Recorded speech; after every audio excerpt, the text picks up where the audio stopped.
we'll never fully understand why they do what they do, but just like questions about their tendencies, dating after narcissism, just any of that kind of stuff. Or if you're like really struggling with like the obsessive thinking cycle, that was like my worst thing to get over by far. How did you put everything back together? So as far as healing after narcissism goes, like it does genuinely, like it's a combination of work and time. Like it's not going to just fix itself and it's not just going to go away. One of the things that I started with is if you're like, yeah, because you said I'm trying to rebuild my life. So the way that you can kind of look at it is if you're trying to rebuild your life, like your life is like it's like a big picture. Almost kind of think of it as like a puzzle, right? But if you're thinking about it in a puzzle aspect, like most people, they take it one section at a time. So like maybe when you're doing the puzzle, like you just do the borders first and then you start working on the corners, or maybe over here on the side, you find pieces that go together and you don't know where it goes in the big picture yet, but it's like, oh, okay, well this made a flower. And the way that I translate that to rebuilding your life is about finding like those meaningful activities that pour back into you. So for example, I work with a lot of clients who there are things that they used to enjoy, but now they don't because either they weren't allowed to do it or there's just a negative connotation to it. Like a really common one is cooking. I have so many people that I coach and they're like, I used to love cooking, but every time I cooked for my narcissistic ex, it turned into this argument or I was not doing it right. Can you not pat me with your tail? So one of the things that I encourage them to do is like reclaim that one activity. So like go on Pinterest or go on Google and find a new recipe that you've never made before and just make it for yourself, make it for you or make it for your kids, and just do something that has no attachment to like your ex at all, and just reclaim that activity and find the joy in that activity again. Or if like going to the gym, I remember there would be comments made to me about wanting to work out. Oh, why do you need to work out? Who are you trying to impress? Blah, blah, blah. And I had to redefine that activity was for me. It wasn't for anybody else or not trying to impress anybody else. It's just because I want to live a long life with my kids and be around to see my grandkids and all that kind of stuff. So I reclaimed that activity for myself. So you have to take it piece by piece and also doing something for you every single day that shows you that you're worthy. So like taking care of yourself, also being more present with your kids, and just taking it one step at a time. So maybe that could be like your first step is just write down a list of all the things that like you used to enjoy that maybe you haven't done in a while or that have a negative connotation to them, and find out ways how to reclaim those things individually. And what you'll see is it's like a snowball effect, whereas you start taking one activity at a time, slowly but surely you're reclaiming your life as a whole. That's a really long answer. How do I stop overthinking about that person?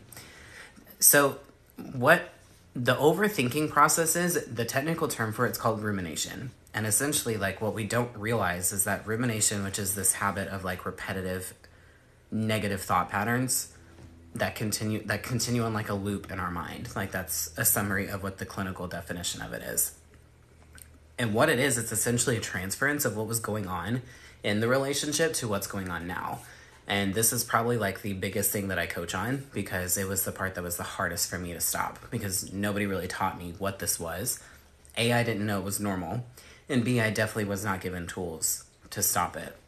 But what it is in the relationship, what we don't realize is that we are in a constant state of rumination. It's what version of them's coming home. It's walking on eggshells. It's, trying not to set them off and trying to avoid arguments, figuring out if they're lying to us or not. And if they are lying to us, do I really want to pursue finding truth or not?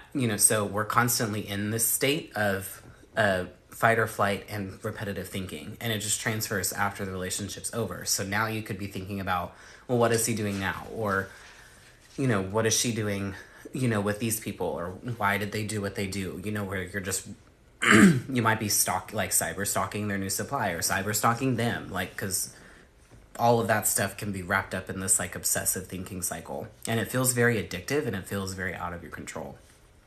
So number one, the meaningful activities, things that I talked about, that's a great way to find healthy distractions for you. I talk about healthy distractions a lot because it helps redirect your brain, and it helps redirect the habits that our brain has formed, because our brains form something called neural pathways. And I've learned about this in school. For those of you that don't know, I'm getting my doctorate in occupational therapy, and mental health and neuroscience is very heavy in our framework of practice. So I've actually studied this stuff, currently studying it. But we have these things called neural pathways, and it's where our brain does the same thing over and over and over again, that it just naturally goes down this certain pathway. And that's what rumination is. And we have to do things to redirect, like rebuild new neural pathways, because they don't just go away on their own. They don't just break. They have to be replaced with something else. So meaningful activities is really important. Finding ways of just healthy self-care, just doing things like going on a walk, journaling, spending quality time with friends, spending quality time with family, finding things that pour back into your spirit. And also finding out what the narrative is that's going on in your mind. Because a lot of rumination can be rooted in the fact that there's a story that we still believe. And most of it has to do with what our narcissistic ex told us. Like, we'll never make it on our own, or we're not worthy, or we were always the problem, or this or that. And if we still believe any of that stuff, even on a subconscious level, it's still going to keep us attached to them. And so one of the things that I had to do was like move into this place of acceptance. Not necessarily understanding, because we're not ever going to fully understand why they do what they do, but moving into acceptance. So if I started to go down this rabbit hole of like, well, why did he cheat? Why didn't he just leave? I would just literally in that mid-thought process, I'd just be like, you know what, Trey? I'm never going to understand why he did what he did. It was not a reflection on my worth. It was a reflection on him. And I'm just glad that I found out, so that way I'm not tempted to go back. And then after that was done, I would go do something productive, like clean the dishes or fold the laundry that's been on my couch for 5 days, or go for a walk or call a friend, just do something to kind of redirect. But the course that I wrote is specifically for this, like how to stop overthinking. It's called Breaking Free from Rumination course, and it's in my bio. Like, just go into the link in there. It'll show you all my resources, but it's specifically designed for this, because this was the hardest thing for me to break, because I was having to figure it out by myself. So it took me months to stop this, but it really doesn't have to take you that long. It really should only take you about 4 to 6 weeks to really get through it if you know what you're doing. And that's why I wrote the course, and that's why I talk about it in coaching a lot. Is overthinking a form of anxiety? It's very much attached to it, yes. So I think it's kind of one of those things I don't think anybody really knows like what comes first, the anxiety or the overthinking, but they definitely have a cyclical relationship. Like if you're anxious, you're going to overthink. And then if you're overthinking, it's going to cause you anxiety, because a lot of the times we're overthinking about things that we don't have any control over. And just naturally as human beings, when we feel out of control, we have anxiety. If y'all see me looking at my watch, it's just because I have to keep track of time before I go to class. Because if I'm not paying attention, I will miss class. So the course that I wrote is $65, or there's a payment plan option too, where you can break it up into 3 payments. So it's whatever works best for you. It's a 6-week course. I think it's technically 7 weeks. I think the introduction, I should know this. I'm saying I think. I wrote it. There's an introduction week, and then after that introduction week, that's 6 weeks of work. The way that it's designed is that when you complete like the introduction week, or when that opens, like when you purchase it, week 1 lesson doesn't open for 5 days, because every week that you have gives you homework and things to work on like that particular week. So it gives you, I have it designed to where you can't rush through the course, that it purposely slows you down, so that way you can absorb the information. So you can take as long as you want to, like just because week 2 opens up in 5 days. If you're not quite ready to go on to week 2, that's fine. Take your time, but you just can't speed it up. And I did that on purpose. I feel pathetic because I still believe he will change. Don't feel pathetic. And the reason why I say that is because like we all want that. Like we were truly fully 100% in for this person. Like we were all in.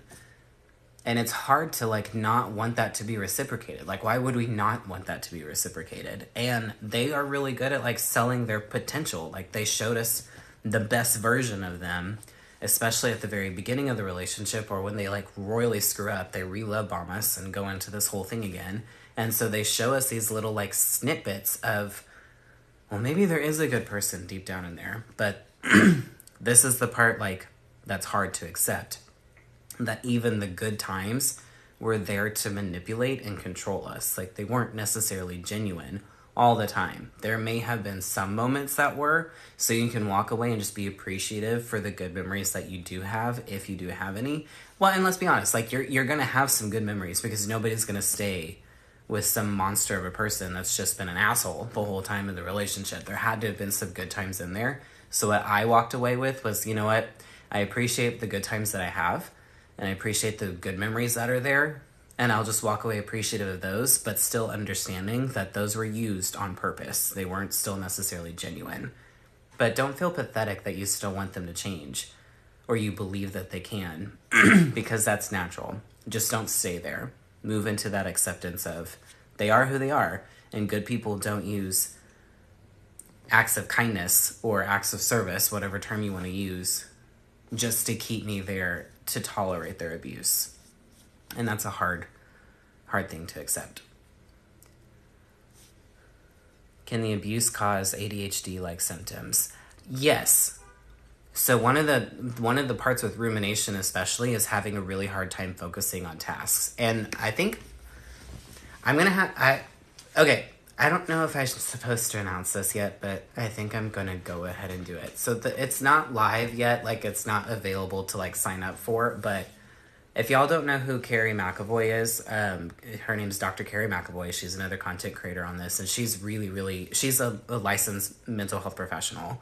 And she and I are actually going to be starting a group therapy course. Well, not course, it's a group therapy group, where it's 6 different sessions, and we're going to talk a lot about more, instead of it being a support group style, it's going to be more of an actual like practical how to move forward group. So it's going to be 6 different sessions. It's kind of an all or nothing thing. Like you sign up for all 6 sessions or not. We're only taking a max of 15 people. And one of the things that she is going to talk about is like what's going on in the brain from the abuse, because the abuse, like, I don't care what anybody says. Like, again, I'm in graduate school right now. I have access to scientifically based research articles, and there are a ton of articles that are out there about what trauma does to the brain. I've seen some total filter BS content posted about how none of that is true, or it's not research. That's a load of crap. Like, there's a ton of research about how trauma affects the brain, and specifically like the emotional regulation aspects of our brain. So yes, it does cause, sorry, I go down rabbit holes. This is why I also don't, that's why I don't do lives very often, because I'm all over the place. But we do have a hard time like focusing on these tasks. And a lot of it is because, this is my personal opinion, Carrie's going to go into it a little bit more when we do the group sessions, but is that we're in this phase of like dissociation, and we kind of have to like remove ourselves from the present when we're in these relationships, because they're so traumatic and there's so much pain associated to them that we have to remove ourselves from it. This is just my opinion. This is not research based. And when it's hard for us to like, we've taught ourselves to not be present in this moment and to redirect ourselves to something else, or to feel like an out-of-body experience, and it's a survival tactic. Then I think that kind of translates into this like ADHD type symptoms after we leave. Again, that's totally my opinion. Yeah. How do you deal with the rumor lies? I really struggled with this a lot too. And the reason I struggled so much is because, well, I'll just be very transparent. I cared too much about what people thought about me at the time. I mean, like, genuinely cared too much. Like, it just, to the point where other people's opinion of me outweighed what I knew I should be doing. I knew I should not be in contact with my ex anymore, but I still was, because I didn't want to give him ammunition to talk bad about me. I remember even asking him one time, like, please just don't talk bad about me to your family. By the way, I've only met his family one time in the 18 months that we were together. And let's just say I wasn't missing much, but I still really cared about what these people that held no weight in my life at all, I cared what they thought about me. So much so that I stayed in contact with him for 5 months. And what I just began to realize was I needed to own my own truth, and I needed to own my own story more than other people's story about me. Like my truth and my worth is mine, and it's not based on what anybody else thinks about me. And that's just kind of true for life in general, because if we're constantly putting the opinions of other people as a high value and a measuring stick for our self-worth, we're never going to measure up. And we're always going to be going in this like back and forth teeter-totter when it comes to our self-worth, because if people like us, then our self-worth is high. If people don't, then it's low. But self-worth is a belief, like, and believing that your story is true. And the more that you believe your story is true, the less that other people's stories matter, because theirs is just a story. It's not truth. It's not fact. So when you can be more grounded in your own truth, they don't matter as much. And if people are going to blindly believe a story about you that directly contradicts your character, then these people were never really for you to begin with. And oftentimes, the narcissistic and toxic people are very strategic about who they tell their story to. They're going to tell it to the people that are going to believe them. That's why they keep they only keep people around that tolerate them, that don't see through them. So they're strategic about it. Like, I remember my ex, if it was a legit mutual friend, his version of the story was, oh, we just had differences that we couldn't work out. Not necessarily wrong, but if it was somebody that we didn't really have a close, I didn't have a really close relationship with them, he was making up all sorts of stuff with them. And he didn't realize that one person actually ended up telling me a lot of the things that he was saying. So I can only imagine what he was saying to people that didn't know me. People that, like I said, mutual friends, we just had differences we couldn't work out. More like acquaintances, even that one wasn't as intense as the people that didn't know me, but there was one like acquaintance, like a bar friend, like just a friend I would see at the bar, and that was about it. And he told him that I just lied all the time. Okay, which that's not true. And again, telling my friend what I did, which was lying all the time, that's actually what he did. So he was like confessing, saying what I did. It's very twisted. And then with people that didn't know me or didn't know me very well at all, I was a drunk and alcoholic who never worked, and he had to pay for everything and this and this, this. I mean, he came up with some very creative stories. And it got to the point where it was just kind of comical for me, because it was just like, you know what, if y'all are going to believe that, then y'all don't know me at all, at all. And you also don't know him at all. So I hope that helps. The ADHD symptoms, can it happen during the relationship? Absolutely.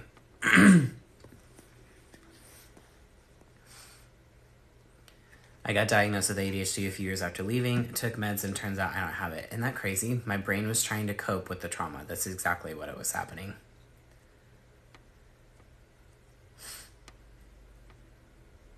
Sorry guys, I'm just catching up with the comments. I go on random rants and then I have to catch up.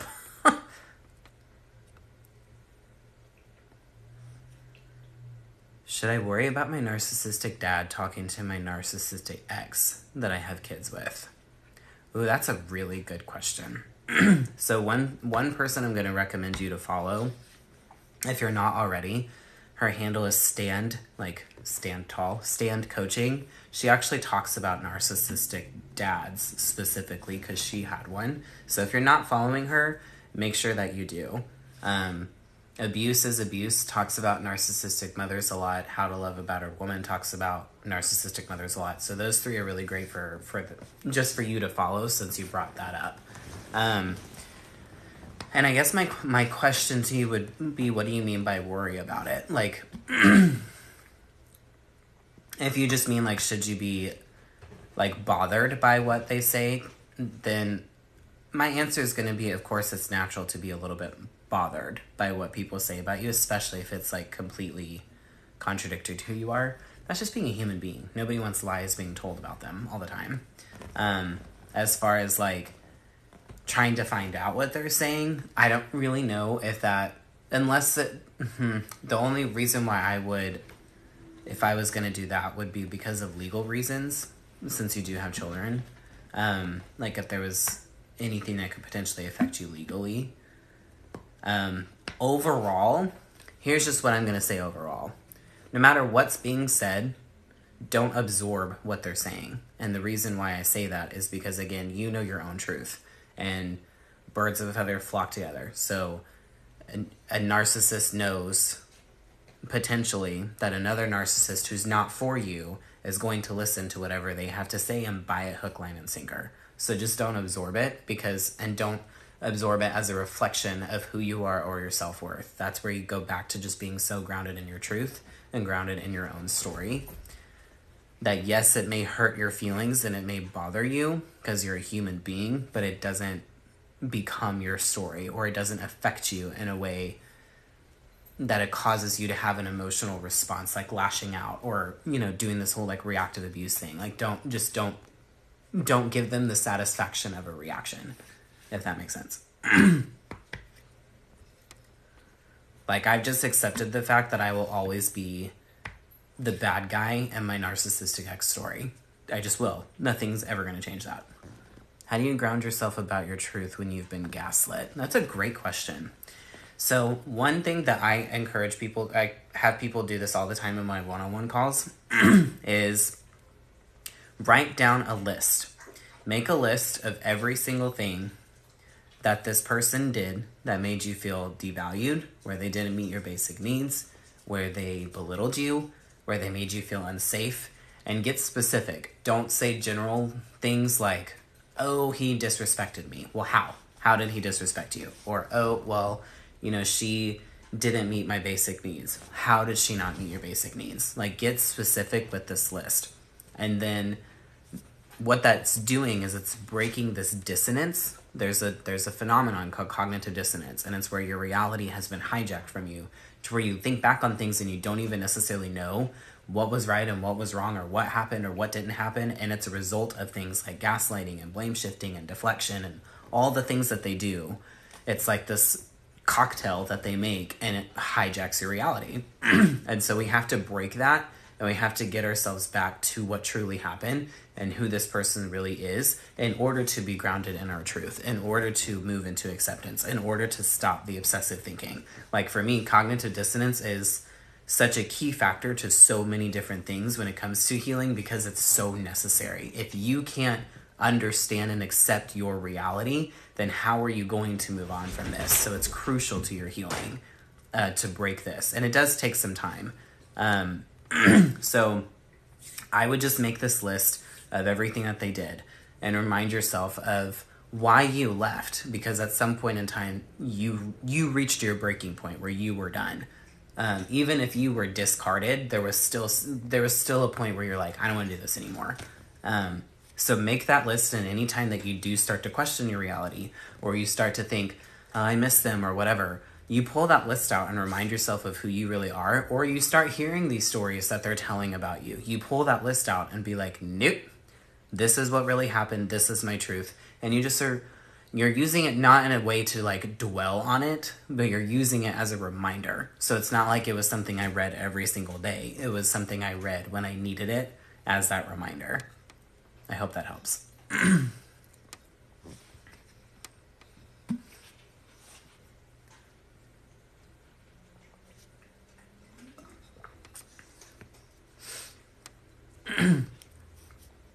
My dad had posted on Facebook about adult child narcissist, referring to me because I'm his only child, and upset my uncle, so he unfriended him. Well, that should go to show, like, if your uncle saw that and it upset him, it's because your uncle knew that it wasn't true. And that just goes to show you, people will respond based on how they feel about you. They will respond based on how they value you. If they know you, like if they know you and they value you as a person, they're going to respond in a way like that. If they're not for you, then they're going to take the side of the narcissistic person. And honestly, I just kind of looked at it. I will be honest, I was fortunate where I didn't necessarily lose a whole lot of friends. I lost, I think, like 3. And what it showed me was that the people were never for me to begin with, so he was just kind of purging my social circle for me. He revealed truth about my social circle for me by demonizing me, because the people that were actually for me that are still in my life today, almost 3 years later, they didn't buy a word that he said. And then there was one person that like wanted to take this like Switzerland approach where it's like, well, I just like don't want to get in the middle. I don't want to choose. And I'm like, well, then you just made a choice, because like I'm done. No, you can't stay friends with me and stay friends with my abuser. Like, that's just not how this works. And then there are other people that just blindly chose this side. Okay, bye. You know, like that's just, if that's the kind of person that you want to keep around in your life, whether it's they're blindly choosing or they just want to have like this neutral approach, if you value someone like that enough to keep them as a friend, then I don't value our friendship that much, because that tells me it tells me the kind of people that you choose to surround yourself with, and ultimately at the end of the day, you are a sum of the people that you're around. So if you're okay allowing something like that into your life, then I can't be friends with you, especially if it was my abuser. Like, no. Okay, guys, I have time for like maybe one more question, and then I gotta get ready for class. So just a reminder, if you're not following me on YouTube, you can find it in the Beacons link in my bio that has some exclusive content where I do stuff like this. I also repost my lives on there too, so you can go back and watch them. Don't worry. I had someone ask me this last time, and I should clarify this. When I repost the lives, it does not show anybody that was in it. It doesn't show the comments. It only shows like what I'm saying. So I repeat the questions. That's why I don't use a lot of names on lives when I'm answering questions. But they are always reposted on my YouTube. There's a whole playlist just for my live replays. And then my course, Breaking Free from Rumination, is available as well. It's a 7-week course to help you get out of this overly obsessively thinking about the narcissistic ex, or even friendship, or even parent. It's pretty much with everybody. And then obviously I'm still doing the one-on-ones as well, so all my resources and stuff are in my bio. So if you have any questions, don't hesitate. And if you're not signed up for my newsletter, I do a free monthly newsletter. It's completely free. I'm never going to charge for it. I send it out every month. It gives like a self-care tip every month. It highlights a different creator, gives book recommendations.